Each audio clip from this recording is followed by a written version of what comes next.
Hello everyone.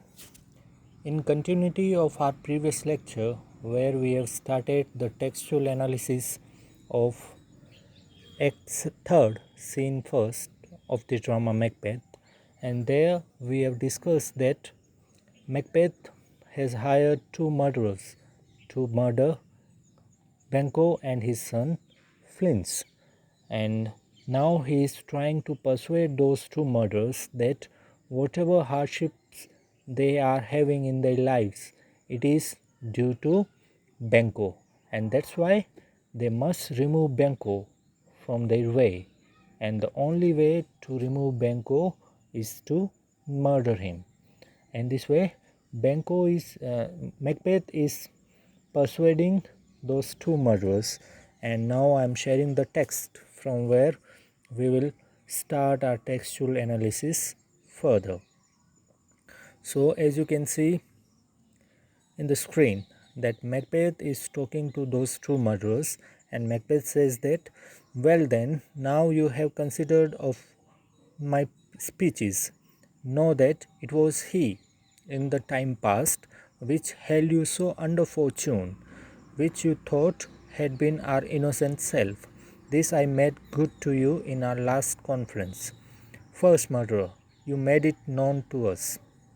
Macbeth, I did so and went further, which is now our point of second meeting.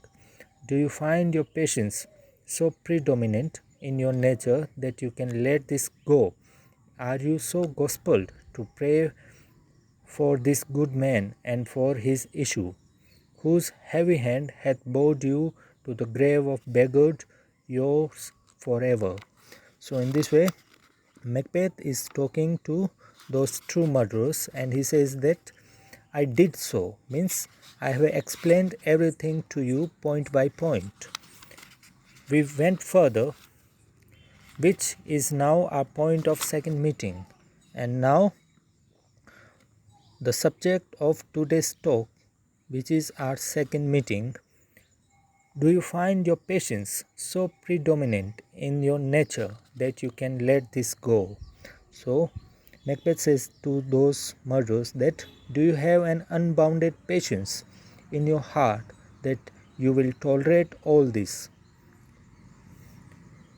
Are you so gospelled to pray for this good man and for his issue? And are you so deeply religious that you would rather pray to God for this good man? This good man is referred to Banquo. So, would you rather pray to God for Banquo and his children? His issue means his children, whose heavy hand hath both bowed you to the grave and beggared you forever, and whose oppression, heavy hand means oppression, brought you down to the verge of death. Grave is here referred to death, and beggared yours forever, and left your children live like beggars forever. So in this way, Macbeth is not asking, actually he is prompting them to kill Banquo. First murder, we are men, my liege. So first murder says that, your majesty, we cannot do so because we are after all men. Macbeth, I, in the catalogue you go for men. So Macbeth says that, yes, you are certainly in the list of men, and I will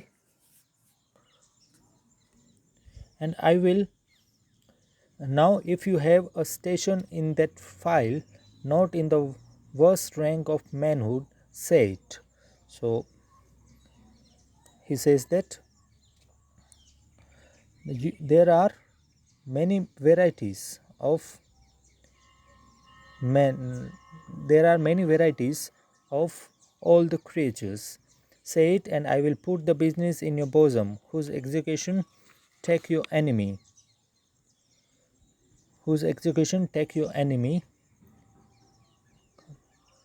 off and grapple you to the heart and love of you.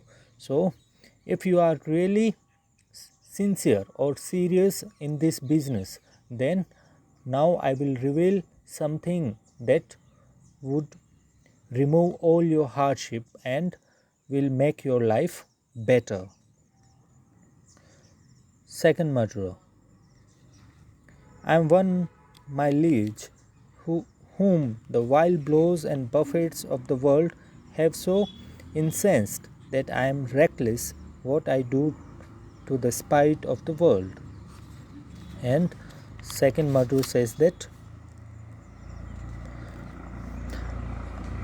I am another person who has been so crushed down by the calamities of life and so tossed about by fortune that I can risk my life either to improve the chances of my life or get rid of it. So I am ready either to live a better life or to die. Means I am ready to kill Benko or either I will die.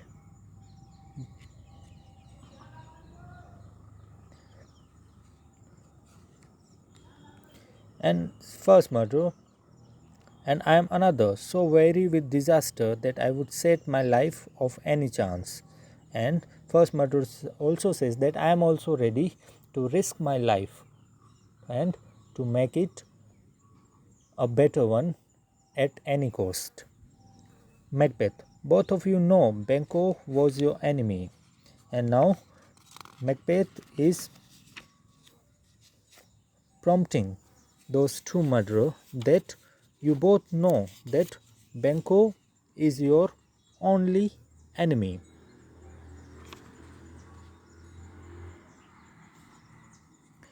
Both murderer, true my lord, and both murderer says that yes, your majesty.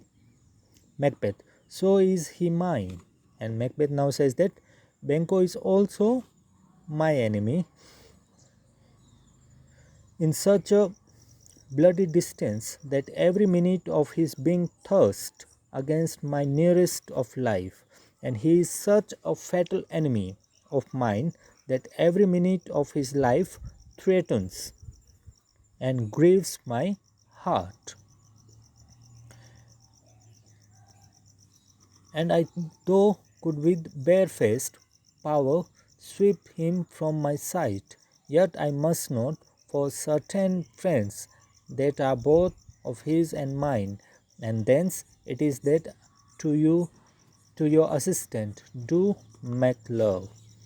And he says that though I could have him executed by the exercise of my royal authority, but I must not do it because Benko and myself have some common friends whose entreaties about his life I shall not be able to drop.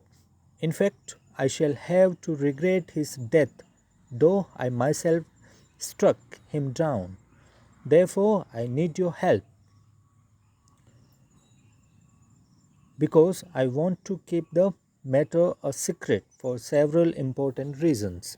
And now Macbeth is persuading or tempting those two murderers that he himself can very easily kill Banquo by using his royal power, but there are certain other people who are common friends of me and Banquo, and that's why he has certain limitations in this regard, and he also want to keep this matter secret, and that's why he has hired these two men to kill him. Second murder, we shall, my lord, perform what you command us. And second murderer said that, your majesty, we shall carry out your orders. Though, first murderer, though our lives. And first murderer says that, we shall carry out your orders, though our own lives may be in danger. Macbeth, your spirits shine through you. Within this hour at most, I will advise you where to plant yourself. And Macbeth says that your fairy spirits are manifested in your words, and eyes. Within an hour, I shall tell you where you should hide yourself, for it must be done tonight and something from the palace. And I'll tell you where you should hide yourself and when you should execute the deed, for it must be done tonight at and at some distance from the palace. Always think that I require a clearness. And he also instructs those two murderers that they should always remember that he doesn't want to be suspected at all. And with him flees his son that keeps his company, whose absence is no less material to me. And he also says that in order that there should be no blemish or bungling in your work, let his son Flins, who accompanies him to be also be killed with him. So he also instructs those two murderers to kill Banquo's son Flins also. Must embrace the fate of the dark hour. Resolve yourself apart. I'll come to you anon. So it is important that he should be put out of the way of his father. The boy must share the fate of his father in the darkness of night. Go and make up your minds. I shall soon come to you. Both murderer, we are resolved, my lord. And both murderers are now prompted. And they say that, Your Majesty, our minds are already made up. Macbeth, I shall soon send for you. Stay within the palace compound meanwhile. And Macbeth says that, I shall soon send for you. Stay within the palace and then I'll instruct you for further action. Exit murderers. It is concluded, Banquo thy soul's flight, if it find heaven, must find it out tonight. And now Macbeth is thinking that, so it is finally decided. Banquo thy soul's flight. Banquo, if your soul is, if it finds heaven, must find it out tonight. And Banquo, if your soul is destined to go to heaven, it will go there tonight. Exit Banquo, exit Macbeth, and Macbeth also goes away from this scene. So, as you can see that now the conspiracy of murdering Banquo has been designed, and Banquo's murder will mark the turning point of the plot, and it hastens Macbeth's downfall. Hitherto, all has gone well with Macbeth. As you can see that he has become king, and the ill-judged flight of Malcolm and Donalbain has enabled him to make them the scapegoats of his crime. And now Macbeth has a very secure position that all the accusation of murdering King Duncan has been put on the heads of King Duncan's two sons, Malcolm and Donalbain, and there is no one in the kingdom who can encounter the power of Macbeth. And still, Macbeth is frightened with the presence of Banquo, and that's why he hired two murderers to kill Banquo as well as his son Flins. So, the murder would be taken place in the next scene when Banquo will arrive for the banquet, and there the two murderers will have a kind of fight with Banquo and his son Flints. So, from the moment of Banquo's murder, everything goes against him. Banquo's murder is beginning of the end of Macbeth. So, this is an important scene in the context of Macbeth progress in the drama, and from here now the fate of Macbeth would change, and from here now the downfall of a king or a royal hero begins. Thank you.